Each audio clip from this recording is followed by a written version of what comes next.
ఆంధ్రప్రదేశ్ ముఖ్యమంత్రి చంద్రబాబు నాయుడు గారు ఒక కీలక ప్రకటన చేశారు అన్నా క్యాంటీన్ల విషయంలో. ఎందుకంటే ఇప్పటికే అన్నా క్యాంటీన్ల ద్వారా చాలామంది నిరుపేదల కడుపు నింపుతున్నారు. రూ. 5కే భోజనం పెట్టడం, అది కూడా క్వాలిటీతో కూడిన భోజనం పెట్టడం అంటే ఆషామాషి వ్యవహారం కాదు. ఓకే, ఇప్పటికే అది రాష్ట్ర వ్యాప్తంగా నడుస్తోంది. తొలి విడతలో భాగంగా కొన్ని క్యాంటీన్లు మాత్రమే పెట్టారు. అయితే ఇప్పుడు మరొక అడుగు ముందుకు వేయబోతున్నారు. ఇప్పటి వరకు కొన్ని ఎంపిక చేసిన ప్రాంతాల్లో మాత్రమే అన్నా క్యాంటీన్స్ ఉన్నాయి.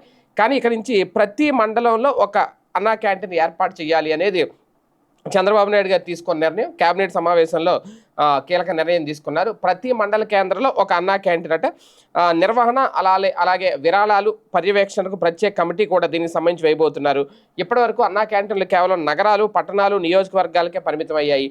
ఇప్పుడు మండల కేంద్రాల్లోనూ అందుబాటులోకి రాబోతున్నాయి. రూ. 5కి అక్కడ కూడా భోజనం పెట్టబోతున్నారు. అంటే దాదాపుగా మండల కేంద్రాల్లో కూడా వచ్చిందంటే ఇంకా పూర్తిగా గ్రామీణ ప్రాంతాల్లో కూడా ప్రజలకు అన్నా క్యాంటీన్ అందుబాటులోకి వచ్చేసినట్టే.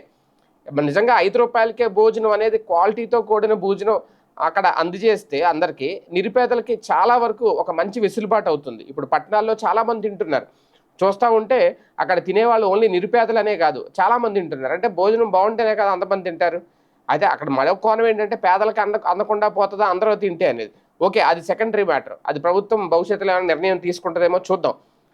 కాకపోతే ప్రస్తుతం అయితే ఒక గుడ్ క్వాలిటీతో కూడిన భోజనం అందజేస్తున్నారు అన్నా క్యాంటీన్ ద్వారా అనేది ఇప్పుడు ప్రతి మండలానికి ఒకటి, మండల కేంద్రానికి ఒకటి ఏర్పాటు చేయాలనే ఆలోచన కూడా చేస్తున్నారట. అది ఎప్పట్లో పూర్తవుద్దని చూడాలి. క్యాబినెట్లో అయితే నిర్ణయం తీసుకున్నారు.